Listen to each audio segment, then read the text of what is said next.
जय जय रघुवीर समर्थ गणेश शारदाश्चैव सद्गुरु सज्जनस्तथा आराध्य दैवतं गुह्यं सर्वं मे रघुनन्दनः गणेश शारदाश्चैव गणेश शारदा सद्गुरु संत सज्जन कुळेश्वरो सर्व ही माझा रघुवीरो सद्गुरु रूपे श्रीराम माझे आराध्य दैवत परम गुह्य गुह्यातीत गुह्यपणाची मात नचले जेथे श्रीराम यो जातो मृतसंजक्षितितले संबोधयन् सज्जनान् ग्रंथं यो रचनं सुपुण्यजनकं श्रीदासबोधामि यक्कीर्त्या पठनेन सर्वविदुषा स्वान्तापहारी सदा सोऽयं मुक्तिकरक्षितो विजयते श्रीरामदासो गुरुः मला वाटते अंतरी त्वा वसावे तुझ्या दास बोधासी त्वा बोध व्हावे अपत्या परी पाववी प्रेमग्रासा महाराजया सद्गुरु रामदासा ब्रह्मानंदं परमसुखदं केवलं ज्ञानमूर्तिं द्वन्द्वातीतं गगनसदृशं तत्त्वमस्यादिलक्ष्यम् एकं नित्यं विमलमचलं सर्वधी साक्षिभूतं भावातीतं त्रिगुणरहितं सद्गुरुं तन्नमामि गुरुर्ब्रह्मा गुरुर्विष्णु गुरुर्देवो महेश्वरः गुरुः साक्षात् परब्रह्म तस्मै श्री गुरवे नमः आनेन प्रियतां देवो भगवान् जानकी पतिः श्रीरामचन्द्रः पूर्वेषाम् अस्माकं कुलदैवतं श्रोता वक्ता श्रीराम समर्थ जय जय रघुवीर।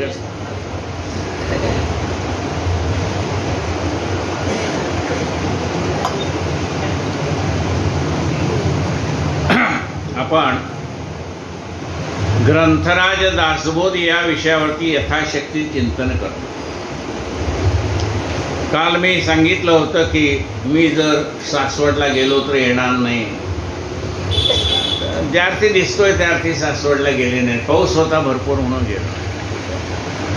उद्या आणि परवा पण येणार नाही असं म्हटलं होतं, पण ते शनिवार रविवार उद्याचे नव्हते, ते पुढच्या आठवड्यातले शनिवार रविवार होते, 4 आणि 5 तारीख असो। नाना विकाराचे मूळ ते हे मूळ मायाच केवळ अचंचळी जे चंचळ सूक्ष्म रूपे श्रीराम। हे जे नाना विकार म्हणजे संबंध सृष्टीची जी जडणघडण आहे, हे सगळं कर्तृत्व कोणाचं आहे? ते हे मूळ मायाच केवळ, हे सगळं करते ती मूळ माया। मूळ माया वैष्णवी अनंत ब्रह्मांडे नाचवे, ती मूळ माया ते सगळं करते। अचंचळी जे चंचळ सूक्ष्म रूपे श्रीराम। अचंचळी म्हणजे जो सदा संचला येतना जातक आहे, जो कुठे जात नाही येत नाही, तो सदैव आहे, म्हणजे तो स्थिर आहे। मग चंचळ आहे ती काय आहे? ती माया चंचल। आणि ह्या मायेच्या योगाने सगळं घडतं। ब्रह्मा विष्णू महेश हे सगळं तिचं कर्तृत्व आहे। सगळं जे जे आकाराला आलं आणि नाश पावणार आहे ते सगळं तिचं कर्तृत्व। दिसे भासते ते सारे विश्व नाशिवंत, हे सगळं कर्तृत्व त्या मूळ मायेचं आहे। पण ही मूळ माया कुणाची आहे? तो स्थिर आहे. आपण बघतो शेषशाही भगवान निवांत. मला पण लहानपणी असं वाटायचं, हा म्हणलं शेषावर परवडला आणि एवढं सगळं विश्वाचा कारभार कसा चालवतो. त्यावेळेला वाटायचं, पण आता कळतंय त्याच्या सत्तेने चालले. मी बिल्डर बसतो एसी रूम मध्ये, पण बाकी सगळं बिल्डिंगच्या बिल्डिंग उभे राहतात. तर त्याची संकल्पना आहे की इथे ह्या जागेवरती बिल्डिंग बांधायची. त्याला स्वतःला काही करावं लागत नाही, तो फक्त ऑर्डर देतो. आता हे जर व्यवहारातलं उदाहरण आहे तर तो महत्भूत आहे ते. ते हे मूळ मायाच केवळ अचंचळी जे चंचळ सूक्ष्म रूपे श्रीराम. पण ती दाखवता येत नाही. म्हणजे अंगामध्ये शक्ती आहे, ती दाखवता येईल का? म्हणजे त्या शक्तीशिवाय काय होतंय का? नाही होत. म्हणजे अंगामध्ये शक्ती आहे म्हणून होतंय. म्हणजे ती शक्ती निघून गेली तर 2-4 वेळेला लोटापलट झाली की शक्ती निघून जाते की मग काही जागेवरून हातरुणावरून उठता पण येत नाही. मग ती शक्ती आहे म्हणून शरीर चालतं, पण त्याच्या सत्तेने चालतं. मग ही शक्ती आपल्याला सगळं कार्य करून घेते देहाच्या माध्यमातून, पण ती शक्ती आहे पण दिसत नाही. तिच्या सत्तेने, त्या शक्तीने सगळं चाललंय. अचंचळी जे चंचळ सूक्ष्म रूपे श्रीराम. मूळ माया जाणवेची, ती आपल्याला जाणीव करून देते. खरं काय खोटं काय अमुक काय तमुक काय चाललेलं आहे ना, आपल्या मनामध्ये जी जाणीव आहे म्हणजे जाणण्याची शक्ती. जाणीव म्हणजे काय? एखादी गोष्ट समजून घेण्याची शक्ती, तिला जाणीव म्हणतंय. मूळ माया जाणवेची, मूळ माया संकल्पाची. हे सगळे जे संकल्प निर्माण होतात ते तिथून निर्माण होतात, मूळ मायापासून. मुळीच्या मूळ माया जाणवेची, मुळीच्या मूळ संकल्पाची. मग मूळ संकल्प काय आहे? हे सगळं विश्व निर्माण व्हावं हा संकल्प आहे, आणि ते संकल्पाप्रमाणे हे सगळं चाललेलं आहे. मुळीच्या मूळ संकल्पाची ओळखी गुण षड्गुणैश्वर्याची येण्याची न्याय श्रीराम. षड्गुणेश्वर असा असणारा हा परमात्मा, त्याची ही शक्ती.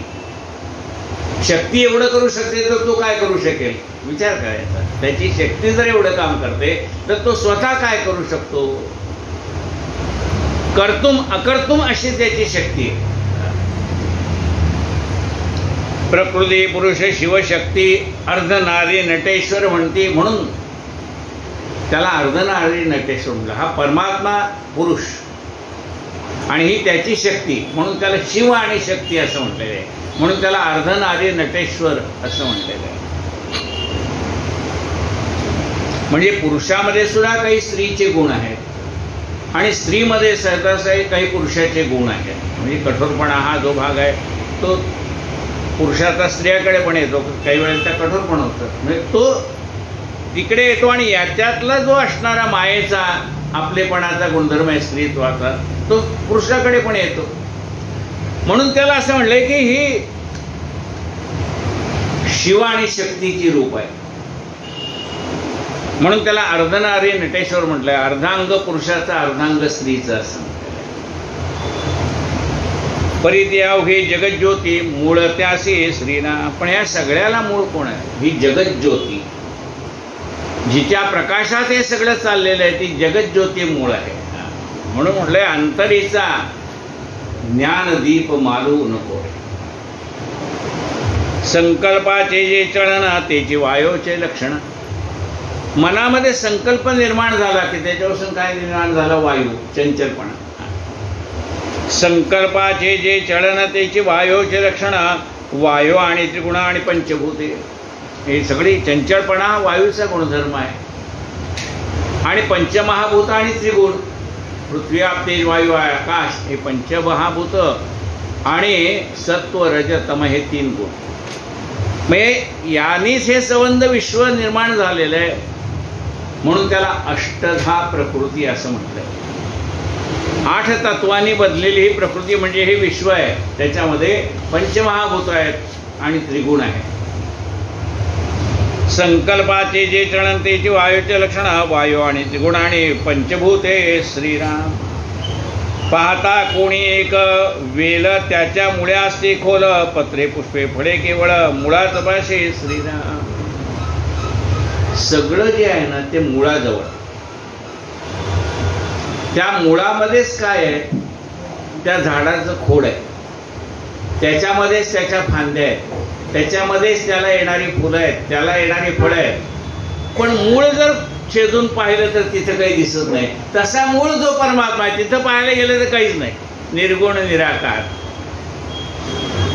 पण त्या मुळाला पाणी घातलं की मग सगळे येतं, त्यातनं निर्माण होतंय. पाहता कोणी एक वेल त्याच्या मुळ्यास खोल पत्रे पुष्पे फळे केवळ मुळात पासे श्रीराम. म्हणजे त्याच्यापासून सगळं विश्व निर्माण झालंय. जसं मुळापासून झाड निर्माण झालं तसंच त्या मूळ परमात्मा जो आहे त्याच्यापासून केलंय कोणी, या मायेने, पण त्याच्यापासून झालंय. याही वेगळे नाना रंग आकार विकार तरंग नाना स्वातंतरंग मुळामध्ये श्रीराम. त्या मुळामध्येच आहे वेगवेगळे रंग. बघितलं ना, झाडाचं मूळ वेगवेगळे रंग त्याच्यामध्ये. म्हणजे आपण म्हणतो मी रंगारी आहे किंवा रंगाचं मला ज्ञान आहे, पण भगवंताने निर्माण केली सृष्टी पाहिली, त्या फुलांच्या त्या झाडाच्या पानाच्या इतक्या शेड्स आहेत की आपल्याला कळणार नाही. मग ते सगळे ह्या रंग कुठे म्हणाले, त्या मुळामध्येच आहे. बरं, प्रत्येक फळाचा स्वाद वेगळा आहे. हा सगळा स्वाद सुद्धा त्या मुळामध्येच आहे. काय म्हणतात, याही वेगळे नाना रंग आकार विकार तरंग नाना स्वाद अंतरंग मुळामध्ये श्रीराम. तेच मूळ फोडून पाहता काहीच नाही वाटे आता. पण तेच मूळ जर फोडून पाहिलं तर त्यात काही दिसत नाही. ना रंग दिसत आहे, ना चव दिसते आहे, ना खोड दिसत आहे, ना फांद्या दिसत आहेत, पण आहे सगळं त्याच्यातच. तेच मूळ फोडून पाहता काहीच नाही वाटे आता पुढे वाढता वाढता दिसू लागेस ना. पण जसजसं वाढत जातं ते मूळ आकार तग धरायला लागतं, तसतसं सगळं दिसायला लागतं. खोड दिसायला लागतं, फांद्या दिसायला लागतात, फुलं दिसायला लागतात, फळं दिसायला लागतात. तसा मूळ निर्गुण निराकार परमात्मा तिथं पाहायला गेलं तर काही सापडणार नाही तुम्हाला. पण जसजसं हे विश्व आकाराला येत जात आहे तसतसं आपल्याला कळायला लागतं. तेची मूळ फोडून पाहता काहीच नाही वाटे आता पुढे वाढता वाढता दिसू लागे श्रीराम. कड्यावरी वेल निघाला अधोमुखे बळे चालला फापाहून पुढे आला भूमंडळी श्रीराम.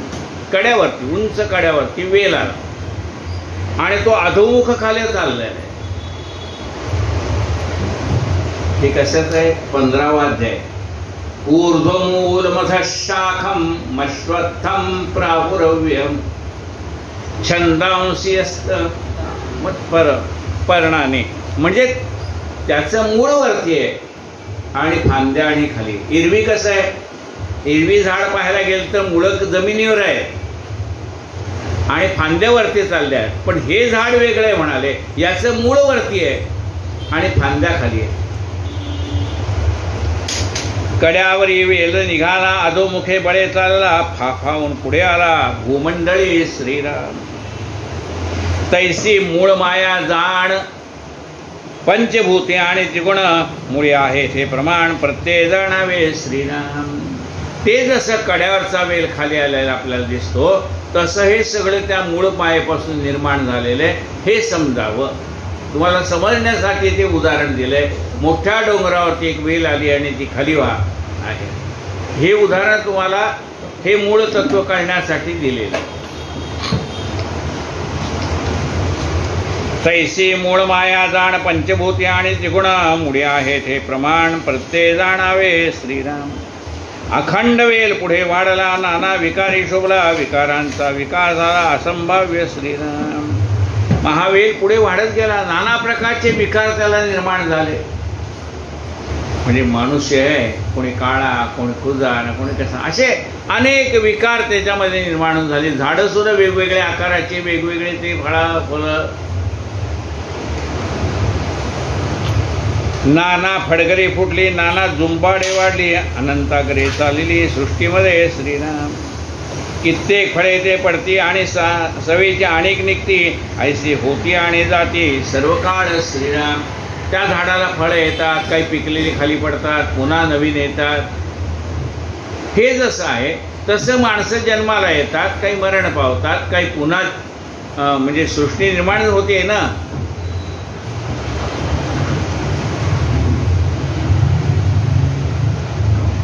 एका राजवाड्यात एक साधू आला आणि सगळे थांबा थांबा म्हटले तरी हा तर गेला तो थेट राजाचे. तो प्रधान म्हणाला, स्वामी महाराज ही काय धर्मशाळा आहे का? राजाने त्या प्रधानाच्या शब्दात शब्द मिळवला, महाराज ही काय धर्मशाळा आहे का? तुम्ही तिथून सांगितलं असतं, मला कोणीतरी निरोप दिला असता, मी तुमच्या स्वागताला बाहेर आलो असतो. तुम्ही थेट आला इथे. ते म्हणजे धर्मशाळेला का? हां, आमच्या राजवाड्याला तुम्ही धर्मशाळा म्हणता, मग धर्मशाळा नाही तर काय म्हणले? तू आत्ता राजा झालास, तुझ्या आधी कोण होतं? म्हणजे आमचे वडील होते, त्याच्या आधी आजोबा होते, त्याच्या आधी पणजोबा होते, त्याच्या आधी खापर पणजोबा होते. म्हणले ते कुठे गेले? म्हणले उद्या तूही जा. ही धर्मशाळा नाही तर काय म्हणाले? मरे एक त्याचा तुझा शोक वाहे, अकस्मात तो पुढे जात आहे. अरे म्हणले धर्मशाळा जर आपल्या घरातली सगळीच माणसं राहिली असते तर घरात बसायला जागा राहिली असते का? एक एक जाते, नवीन येते, नातू येते, पतोंड येते, म्हणून त्या घरात जागा राहते. कोणी जातं कोणी येतं, या सृष्टीचा नियम आहे.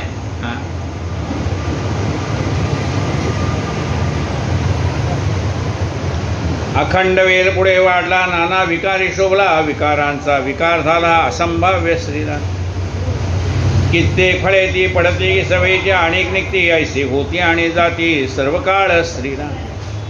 एक वेलची वाळले, पुन्हा तेथेची फुटले, ऐसे आले आणि गेले किती एक श्रीराम. काही काही वेली करपून जातात, काही काही पुन्हा त्यातनं नवीन निर्माण होतात. असे आले आणि गेले, असे कितीतरी आले आणि गेले. पुनरुपी जन्म पुनरुपी मरण. पाने झडते आणि फुटती, पुष्पे फळे तेनेची रीती, मध्ये जीव हे जगती असंभाव्य श्रीराम. पानगळ होते आपल्याला माहिती आहे. पुन्हा वसंत ऋतू आला की पानाला टवटवी फुटते, त्या झाडाला टवटवी फुटते. पाने झडती आणि फुटती, पुष्पे फळे तेनेची रीती, मध्ये जीव हे जगती असंभाव्य श्रीराम. अवघा वेलची करपतो, मुळापासून पुन्हा होतो, ऐसा अवघा विचार जो तो प्रत्यक्ष जाणावा श्री. अवघा काही वेळेला वेल करपून जातो, पुन्हा नवीन वेल निर्माण होतो. तसं एखादी पिढी अशी ते अशी जाते, म्हणजे तिथे वंशच्छेद होतो. मूलबाळ नाही, काही नाही, त्या ती पिढी तिथे संपून जाते. पण पुन्हा त्याने एखादा दत्तक घेतला की ती पुन्हा चालू होते. त्याला मूलबाळ काही नाही, पण त्यांनी दत्तक घेतला की ती पिढी पुन्हा चालू होते. काय म्हणताय बघा? अवघा वेलची करपतो, मुळापासून पुन्हा होतो, ऐसा अवघा विचारतो तो प्रत्यक्ष जाणावा श्रीराम. तसंच ही सृष्टी आहे. ज्या वेळेला सृष्टीचा अंत होतो त्यावेळेला हे सगळं नाहीस होतं, पुन्हा भगवंत निर्माण करतो. असे अनेक वेळेला पृथ्वी रसाताला गेली, पुन्हा निर्माण झालेली, भगवंताने निर्माण केलेली ती. म्हणजे सत्ययुग, त्रेतायुग, द्वापारयुग, कलियुग, पुन्हा पहिल्यापासून सुरुवात होतं. मूळ खणून काढले, प्रत्येक ज्ञाने निर्मूळ केले, तरी मग वाढण्याचे राहिले सकळ काय श्रीराम. मूळ ज्याने जाणलेलं आहे, म्हणजे हे सगळं विश्व कुणापासून निर्माण झालंय हे ज्याने जाणलंय, म्हणून त्याला काय म्हणले? निर्मूळ केले. झाडाचे मूळच काढून टाकलं तर पुन्हा झाड उगवणार नाही. ज्वारी पुन्हा पुन्हा पेरली तर येते, पण ती ज्वारी भाजून त्याच्या लाह्या झाल्या की पुन्हा ती उगवत नाही. बीज भाजून केलेलं आहे त्याचं जन्मवरण असतं. ज्याने त्या मुळाला जाणलंय ना त्याचा जन्म मरणाचा फेरच संपून गेला. काय म्हटलं का?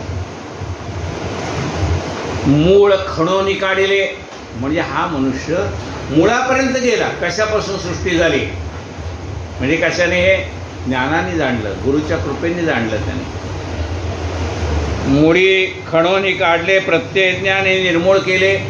अनुभवाने त्याला कळलं, प्रत्ययज्ञाने निर्मूळ केले. तरी मग वाढण्याचे राहिले सकळ काही श्रीराम. मग वाढणं संपलं म्हणजे पुनरुपी जन्म पुनरुपी वर्णन संपून गेलं. मुळी बीज, शेवटी बीज मध्ये जडरूप बीज. आधी बीज आहे, बीज जमिनीत पेरावं लागतं का नाही, मग उगवतंय. म्हणजे आधीही बीज आहे आणि अंती त्यातनं पुन्हा बीज निर्माण होणार, पुन्हा नवीन वृक्ष तयार होणार. काय म्हणलं बा?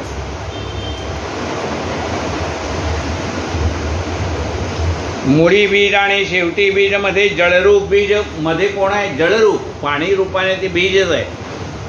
ऐसा हा स्वभाव सहज विस्तारला श्रीराम. असा स्वभाव सगळा विस्तारलाय म्हणजे सर्व ठिकाणी परमात्माच आहे, आदी मध्य आणि अंत.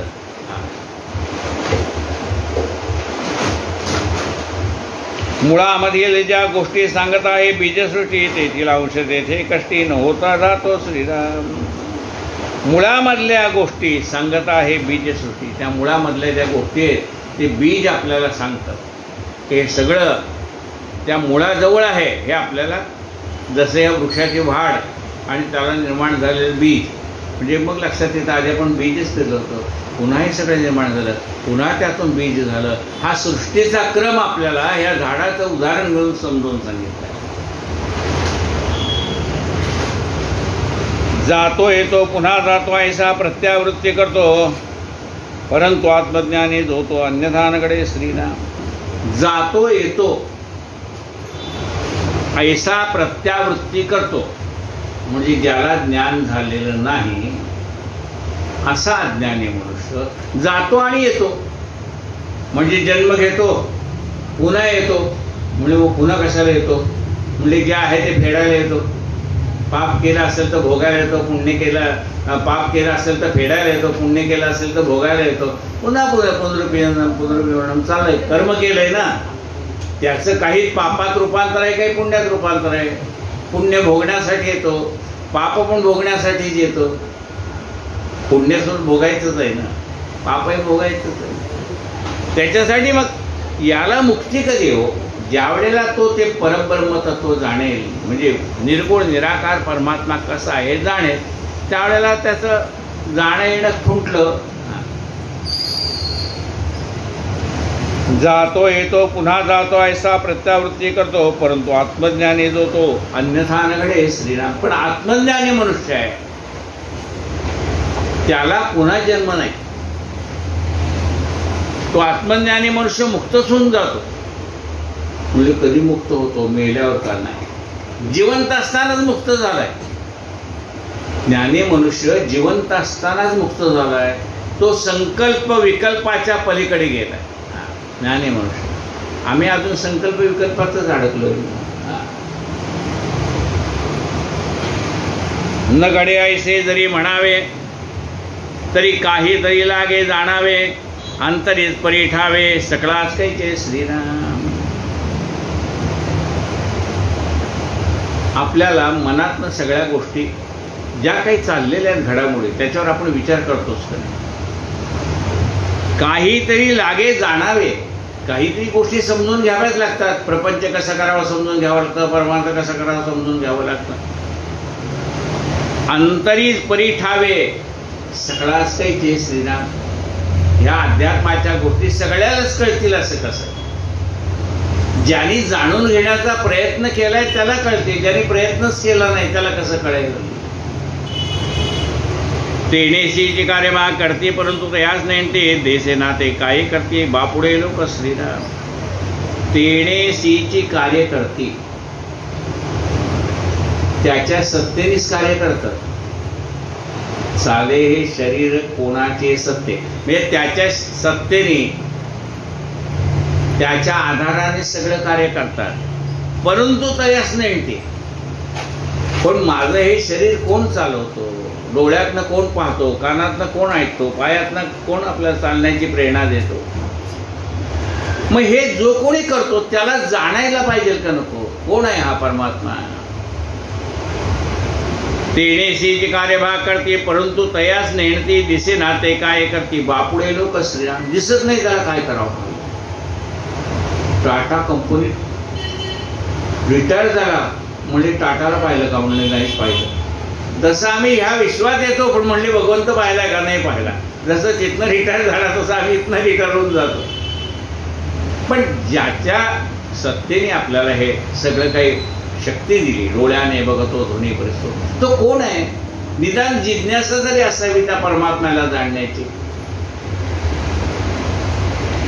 दिसे नाते काय करते बापुडे लोक श्रीराम. त्या सर्वसामान्य माणसाला असं वाटतं की जसं आपण म्हणजे माणसं आपल्याला दिसतात ना तसा देव सुद्धा आपल्याला दिसावा असं वाटतं. अज्ञानी एवढं वाटतं. ज्ञानी झाल्यावर कळतं पण अज्ञानी अवस्थेत आपल्याला तो दिसावाच असं वाटतं.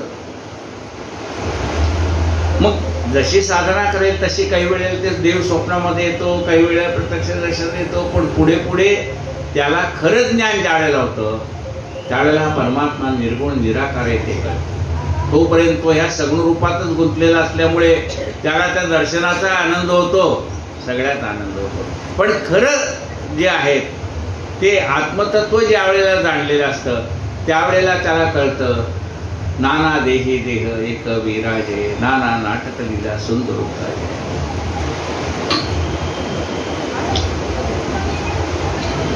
विषय भोग तेणेची घडे तेणे वेण काहीच न घडे स्थूळ सांडून सूक्ष्मी पावडे ऐसा पाहिजे श्रीराम. विषय भोग तेणेची घडे.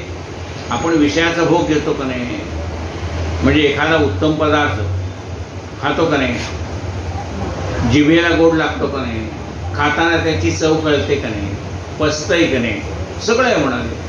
मग हा जो आम्ही तो एखादा उत्तम पदार्थ खाण्याचा आनंद घेतो म्हणजे विषयाचा आनंद घेतला, सिनेमा पाहायला गेलो सिनेमाचा आनंद घेतला, नाटक पाहायला गेलो नाटकाचा आनंद घेतला, घरामध्ये निरनिराळे चाललेले उपक्रम आहेत त्याचा आनंद घेतला, घेतो का नाही. म्हणजे विषयाचा आनंद आम्ही घेतोय. काय म्हटले पण विषय भोग तेणेचे घडे. त्याच्यामुळे तर आपली जिभेला चव आहे म्हणून खातोय, अन्न पचतंय म्हणून त्याचा उपयोग आहे. म्हणजे हा विषय भोग आम्ही जो घेतोय तो त्याची आमच्यावर कृपा आहे म्हणून घेतोय.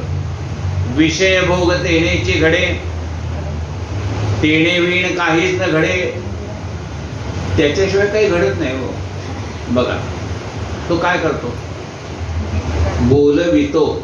आम्ही जो बोलतोय ना म्हणजे बोलण्याची शक्ती ते देतो. बोलवितो, चालवितो, पाहवितो, खाववितो. आता त्याने वितो बंद केलं तर डोळ्याने पाहतो पण ते पाहणं बंद केलं तर डोळे असून दिसणार नाही, कान असून ऐकता येणार नाही, पाय असून चालता येणार नाही. मग बोलवितो चालवितो हा जो वितो आहे म्हणजे ज्याच्या सत्तेने आमचं हे शरीर चाललेलं आहे. विषय भोग तेणेचे घडे. आम्ही सगळे जे विषयाचे उपभोग घेतोय ते त्याने आम्हाला दिलेल्या शक्तीमुळेच घेतोय ना. विषय भोग तेणेचे घडे तेणे वीण काहीच न घडे. त्याच्या सत्तेशिवाय काही घडत नाही. झाडाचेही पान हाले त्याचे सत्य. स्थूळ सांडून सूक्ष्मी पवाडे ऐसा पाहिजे श्रीराम. हे जसं स्थूळ देहामध्ये आहे तसं सूक्ष्म देहामध्ये जर आपण गेलो तर मग आपल्याला कळतं की हा जो सूक्ष्म देह आहे तोही त्याच्या सत्तेनेच चाललेला आहे. 4 देह आहेत का नाही आपल्याला. स्थूल देह आहे, सूक्ष्म देह आहे, कारण देह आहे, महाकारण देह आहे. हे सगळं स्थूल देह जसा त्याच्या सत्तेने चालतो तसंच आमचं सूक्ष्म देह, कारण देह, महाकारण देह. जे आपलेचे अंतर तद्रुपती जगदांतर, जसं आपलं अंतर आहे म्हणजे जसा मनामध्ये विचार आहे तसं जग आपल्याला दिसतं. कावीळ झालेल्या सगळं जगच पिवळं दिसतंय. खोटं बोलणाऱ्याला कोणी खरं बोलतं याच्यावर विश्वासच बसत नाही. नेहमी पैसे घेतल्याशिवाय काम करत नाही त्याला कोणी पैसे न घेता काम करतं याच्यावर विश्वासच बसत नाही. बरोबर आहे ना? काय म्हणतात? जे आपलेचे अंतर तद्रुपती जगदांतर, शरीर भेदाचे विकार वेगळाले श्रीराम. जसं आपलं अंतर आहे ना तसं जगाच आहे. आपल्याला तहान लागली समोरच्याला तहान लागणार आहे, आपल्याला भूक लागली समोरच्याला भूक लागणार आहे, आपल्याला विश्रांतीची आवश्यकता आहे. निरंजन थोडा वेळ बस रे बाबा असं म्हणायला पाहिजे. आता नको बसू, काम झालं. म्हणजे जसं आपल्या देहाला विश्रांतीची आवश्यकता आहे तसं सगळ्याच्याच देहाला विश्रांतीची आवश्यकता आहे.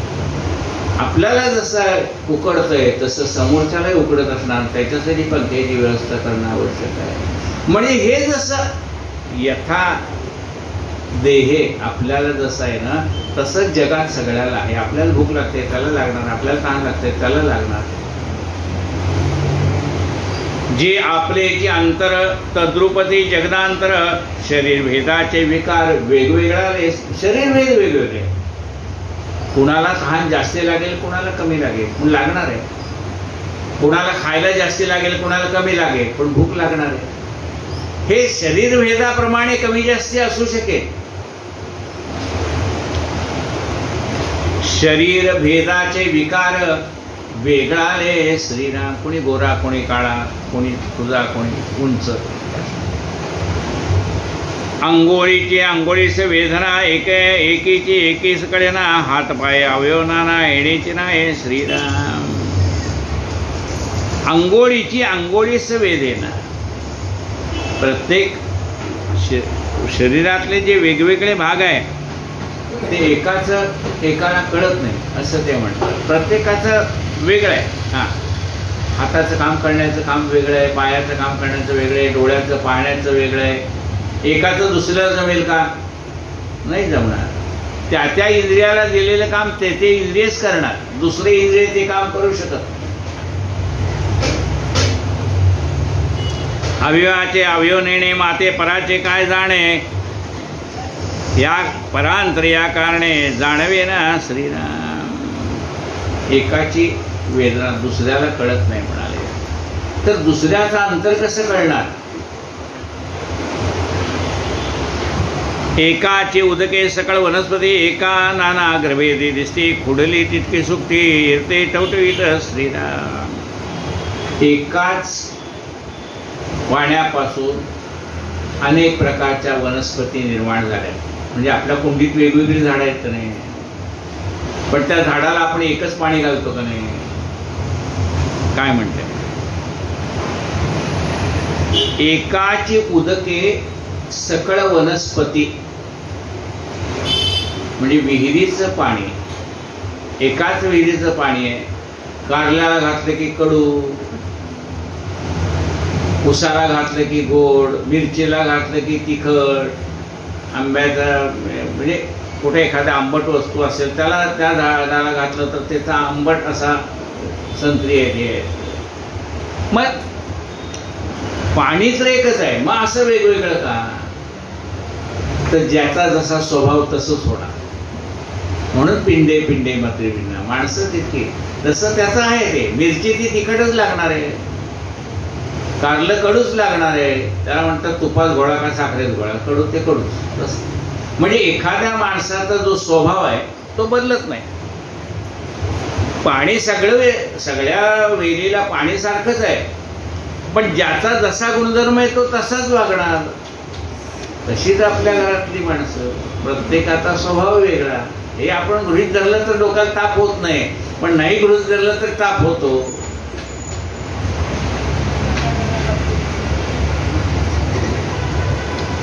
येण्याची न्याय भेदला कळेना, एकाचे एकाला जाणपणे आत्म्याला भेद नाही श्रीराम. जाणलं तर शरीर जरी वेगवेगळी असली ते आत्मा सगळ्यांचा एकच आहे. पुरुषाचा आत्मा आणि स्त्रीची आत्मी असं आहे का? पुरुषाचाही आत्मा आहे आणि स्त्रीचाही आत्मा आहे. त्या गाढवाला पाणी पाजलं नाथ महाराजांनी, ते म्हणले याच्याही शरीरामध्ये आत्माच आहे, त्याला तहान लागली त्याला पाणी देतो. म्हणजे प्रत्येकाच्या शरीर जरी वेगवेगळी असली तरी आतमधला आत्मा मात्र हा सर्वांचा सारखाच आहे.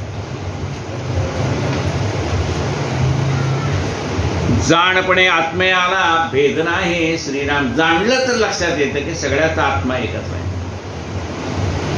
आत्मत्वी भेद दिसे देह प्रकृती करता भासे, तरी जाणतेचे असे बहुतेक श्रीराम. वेगवेगळा भेद जो दिसतो तो प्रकृतीप्रमाणे म्हणजे स्वभावाप्रमाणे वेगवेगळा भेद.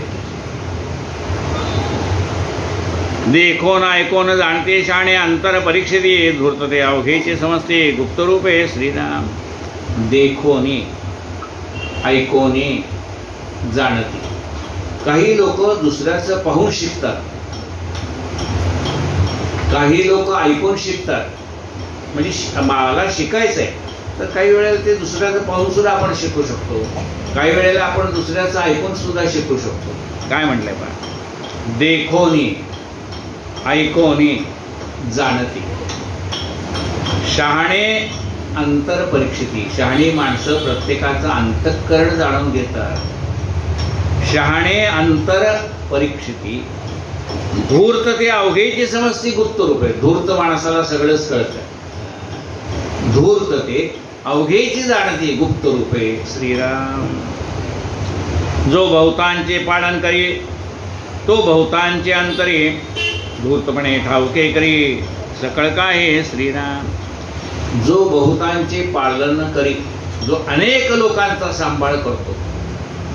आता आपल्या घरातला प्रमुख आहे समजा, तो सगळ्यांनाच सांभाळतो. प्रत्येकाचे स्वभाव वेगवेगळे आहेत, पण कुटुंब प्रमुख हा सगळ्यांना व्यवस्थित सांभाळतो. जो बहुतांचे पालन करी तो बहुतांचे अंतर विवरी. कुणाला काय लागतं, कुणा आईला पण कळतो. आपली मुलं आहेत, कुठल्या मुलाला काय पाहिजे ते आईला बरोबर कळतं. तो बहुतांचे अंतर विवरी, धूर्तपणे ठाऊके करी सगळं काही. तो धूर्तपणाने प्रत्येकाचं कुठं काय काय चाललंय ते तो धूर्तपणाने जाणतो. मुलगा रात्री 12च्या पुढे काय येतोय ते जाणतो. तो धूर्तपणे जाणतो, बोलून दाखवत नाही, धूर्तपणे जाणतो. म्हणजे त्याला तुम्हाला कसं कळलं रात्री 12? मी जागाच होतो म्हणले, दरवाजा वाजला त्यावेळेला. धूर्तपणे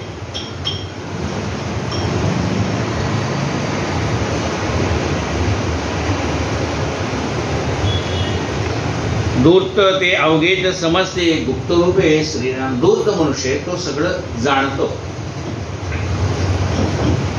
आधी मनोगत पाहते मग विश्वास धरते. आधी मनोगत पाहतात, त्या समोरच्या माणसाच्या मनात काय चाललंय ते पाहतात. म्हणजे नवीन कामाला एक मनुष्य ठेवलं आणि कामाला मनुष्य ठेवल्यानंतर त्या बाथरूम मध्ये 50 रुपयाची नोट ठेवली. म्हणजे हा मनुष्य कामाला जाताना 50 रुपयाची नोट उचलतोय का, हे आधी मनोगत जाणून घ्यावं लागतं. आणि एकदा कळलं, दागिना ठेवा का हे ठेवा, पर्स ठेवा, ती कोणी उघडत नाही हे कळलं, मग आपण आपल्या जवळची किल्ली त्यांना देतो, तू उघड धर आणि काय पाहिजे ते साफसूफ कर. पण कधी नवीन माणसाला देऊ का नाही, आधी त्याचं मनोगत जाणून घेणार. काय म्हटलंय, आधी मनोगत पाहते मग विश्वास धरते. प्राणी मात्र येणेरीची वर्तत आहे श्रीराम. प्राणी मात्र या प्रकारे पाहतो. आधी परीक्षा घेतो, मग नवस बोललेला पुरा होता का नाही बघतो, झालं की मग म्हणतो ठीक, आता दुसरा करायला हरकत नाही. हा काय म्हटलंय बघा, गुरुजींच्या पदाचं काही नसतं. बसा थोडं महाराज, हो असला वेळ तर 5 मिनिटं बसा. हा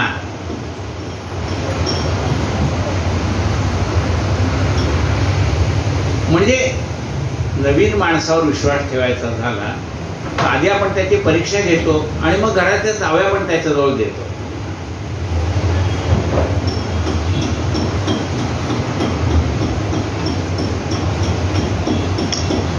आधी मनोगत पाहते मग विश्वास धरते, प्राणी मात्र येणे रीती वर्तत आहे श्रीराम. स्मरणामागे विस्मरणा रोकडी प्रचिती प्रमाण आपले ठेवणे आपण चुकता आहे श्रीराम.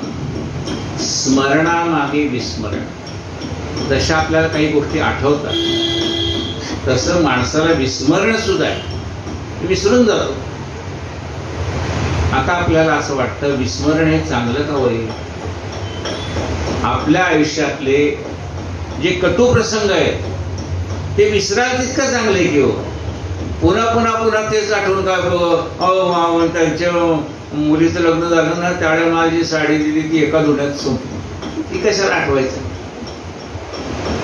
पण त्याच्यावर दिलेला ब्लाऊज मात्र चांगला होता, मग ते ब्लाऊजच आठवते, ती साडी विटलेली कशाला आठवत. तिने काही जाऊन मार्केटमधून तिने लॉटमध्ये आणलेली, त्यातली एखादी खराब निघणार. म्हणजे आपण जे लक्षात काय ठेवायचं आणि काय विसरायचं. आपल्या आयुष्यात लोकांनी केलेले जे उपकार आहेत ते सदैव जाणीव ठेवायचे आणि आपल्याशी जे वाईट वागलेत ना ते विसरून जायचं. कारण ते विसरून गेलेले असतात बरं का. जे वाईट आपल्याशी वागलेले असतात ना ते विसरूनच गेलेले असतात, आपण मात्र धरून ठेवलेलं असतं त्यांचं. नाही ते त्यांच्याजवळ कर्म चांगलं वाईट काय असतात ते. पण ज्याने कोणी आपल्याला आयुष्यभर चांगलं काही मदत केली ती आपण हे माणुसकी आहे चांगलं लक्षात ठेवू नये.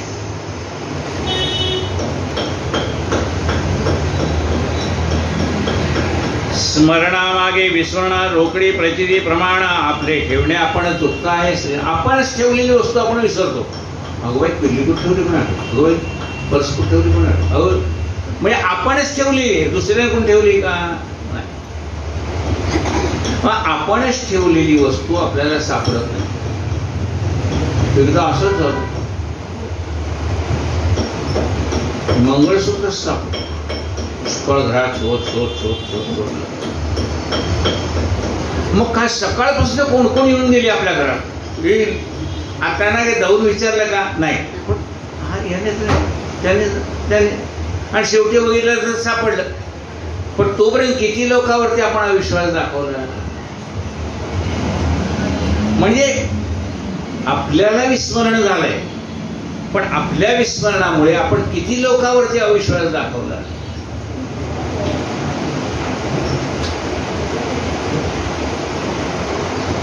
आपले ठेवणे आपण चुकत आहे श्रीराम. आपलेच आपणा स्मरेना, बोलले ते आठवेना. कुठती अनंत कल्पना ठाऊक्या कायच्या श्रीराम. आपलेच बोललेलं आपल्याला आठवत नाही. असं का मी बोललो होतं का. आपलंच बोललं आपल्याला आठवत नाही. हा बोललो असेल. आपलेच आपणा स्मरेना, बोलले ते आठवेना. उठत अनंत कल्पना ठाऊक्या कायच्या श्राम. अशा अनेक विचार आले आणि गेले, सगळे कुठे लक्षात राहत आहे. ऐसे हे चंचल चक्र, काही नीट काही वक्र. झाला रंकाथवा चक्र तरी स्मरणा स्मरणे श्रीनाम. असं हे सगळ्यांच्या बाबतीत आहे. तो राजा असो का रंका असो का इंद्र असो, काही आठवतं काही आठवत नाही. हा निसर्गाचं गुणधर्म आहे. हा ते होणार. काही गोष्टी आठवणार, काही गोष्टी आठवणार नाही. काय म्हणतो, झाला रंक अथवा चक्र तरी स्मरणास्मरणे श्रीराम. तो रंक म्हणजे एकदम गरीब मनुष्य असो का देवाचा राजा इंद्र असो, स्मरणास्मरण राहणार. स्मरण म्हणजे देव आणि विस्मरण म्हणजे दानव. स्मरण म्हणजे भगवंताला आठवणं, याला स्मरण म्हटलंय. आणि भगवंताचा विसर पडणं म्हणजे दानव म्हटलंय. स्मरण म्हणजे देव, विस्मरण म्हणजे दानव. स्मरणास्मरणे मानव वर्तती आता श्रीराम. आणि स्मरण आणि विस्मरण म्हणून त्याला मानव म्हटलंय. ज्याला सतत स्मरण आहे तो एक प्रकारे देवच आहे. ज्याला या संबंध भगवंताच्या आपल्यावर असलेल्या उपकाराची जाणीव आहे तो देव. हा मनुष्य सुद्धा देवच आहे. आणि ज्याला कोणी केलेल्या उपकाराची जाणीव नाही तो दानव. आणि हे पण माणूस असून दानवच आहे. मग मानव कोण आहे? ज्याला काही गोष्टी आठवतात, काही आठवत नाही. काहीच्या बद्दल त्याच्या मनात कृतज्ञता आहे, काहीच्या मनामध्ये राग आहे. मानव. म्हणून देवी आणि दानवी संपत्ती द्विधा जाणावे, प्रचित माणसे आणावे, विवेके सहित श्रीराम. म्हणून दैवी प्रकृती आणि दानवी प्रकृती म्हटलेली आहे. म्हणजे राक्षसी प्रवृत्ती आणि दैवी प्रवृत्ती असं. म्हणून देवी दानवी संपत्ती द्विधा जाणावी, प्रचित माणसे आणावी, विवेके सहित श्रीराम. मनामध्ये त्याचा विचार करावा. विवेक जाणावा, आत्म्याने आत्मा ओळखावा, नेत्रे नेत्रेची भावा, दर्पणीचा श्रीराम. विवेक जाणावा म्हणजे विचाराने समोरच्या माणसाचा अंतरंग जाणून घ्यावा. विवेके. आता अंतरंग कसं जाणून घेणार? एरवी सतत प्रसन्न चित्त असणारा मनुष्य एकदम गंभीर दिसायला लागला की आपण विचारतो का काही बिघडलंय का काय, जाणतो ना, लगेच कळतं की एरवी प्रसन्न चित्त असणारा मनुष्य त्याचा चेहरा उतरलाय, काहीतरी गडबड आहे. आपण विचार ना का काय झालं.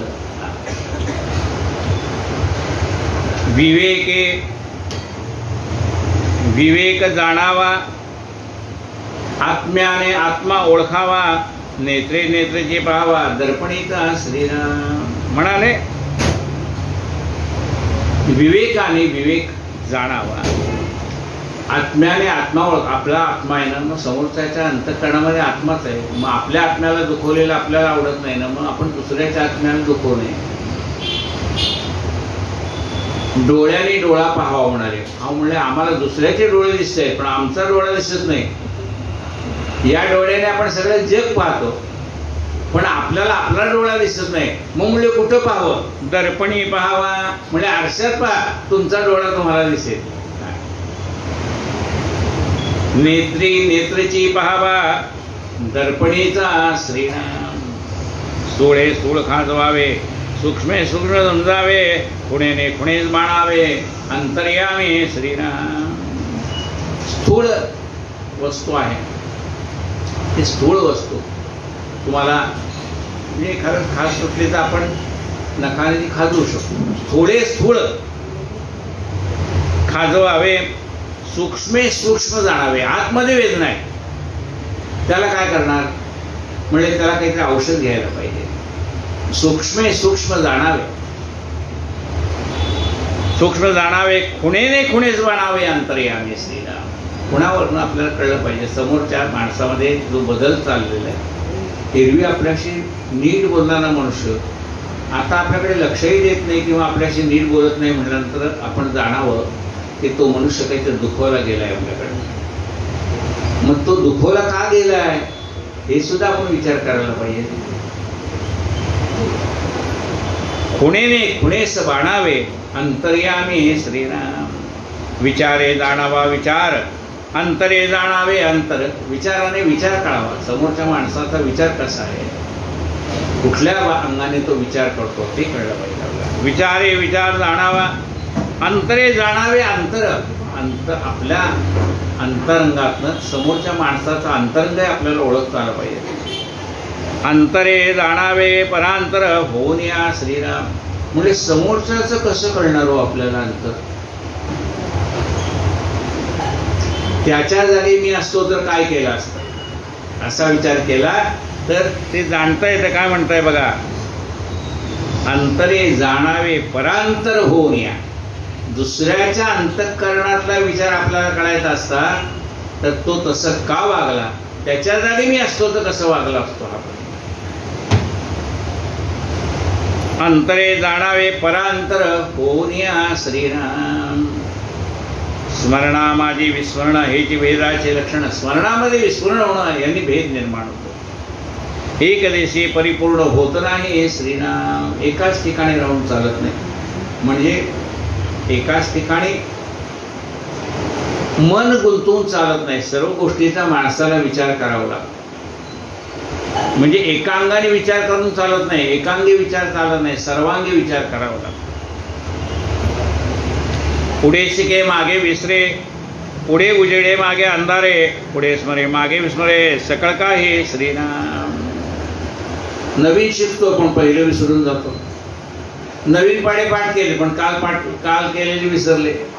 काय म्हणतात, पुढे सिके मागे विसरे, पुढे उजेडे मागे अंधारे, पुढे स्मरे मागे विस्मरे सकळ काय. म्हणून असं जे विस्मरण होत आहे त्यावेळेला थोडीशी जाणपणा ठेवावी. आपली स्मरणशक्ती कशी ती वाढवता आली तर वाढवावी.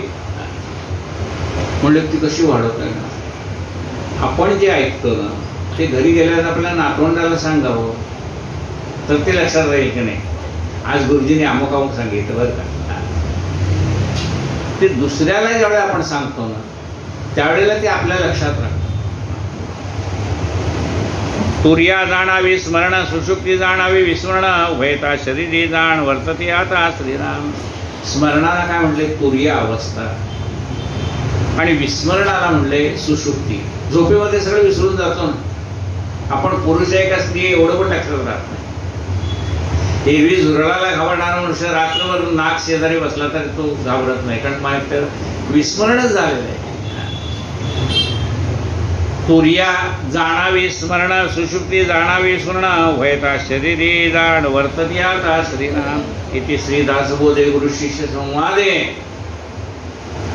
अधोर्ध्व निरूपणना समासात्वा. श्रीराम समर्थ श्रीराम. झाले साधनाचे फळ,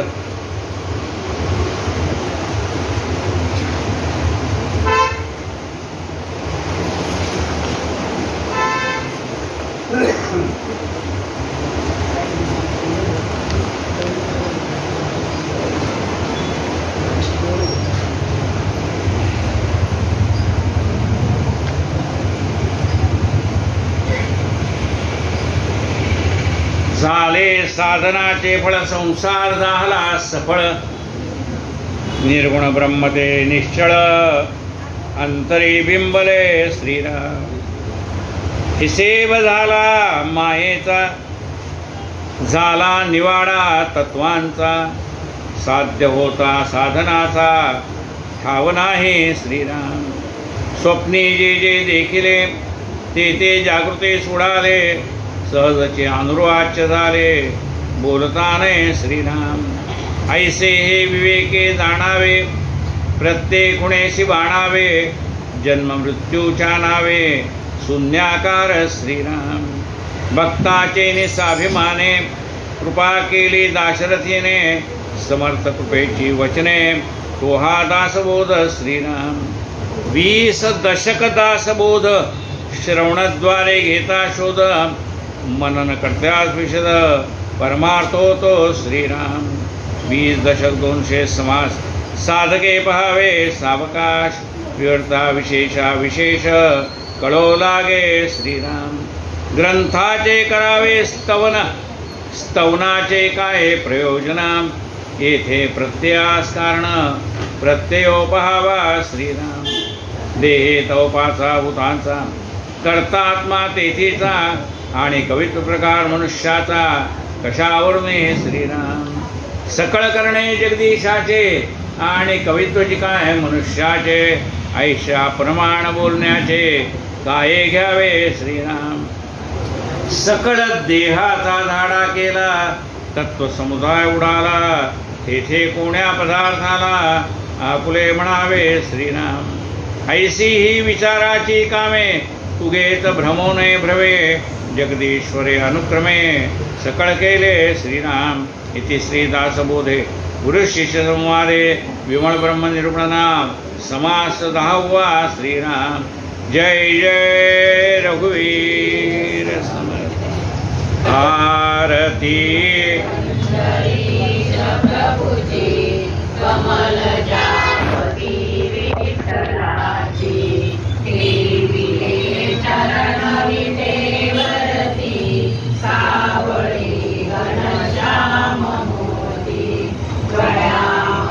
पुष्पहार रुळती फुलेल्या वै वैजयंती.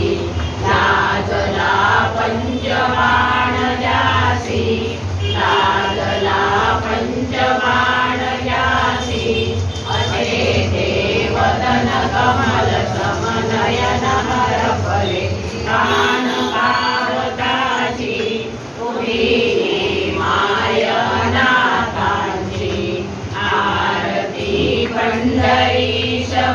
प्रभूची कमलजापती विठ्ठलाची कटीला पीतांबर कशिला कस्तुरी टिळक भव्यवाला मितीना अबीर गुलालाला दर्शना संत संग आला जल्लरी टाळ वाजताना जल्लरी टाळ वाजताना नाचती भक्त प्रेम अत्यंत गुंतले चित्त हरी पायी गुंतले चित्त हरी पायी कणूला पावविता बाई आरती पंढरीश प्रभुची कमलजा विठ्ठलाची सद्गुरु गजानन महाराज की जय। अनंत कोटि ब्रह्मांड नायक योगिराज परब्रह्म शेगाव निवासी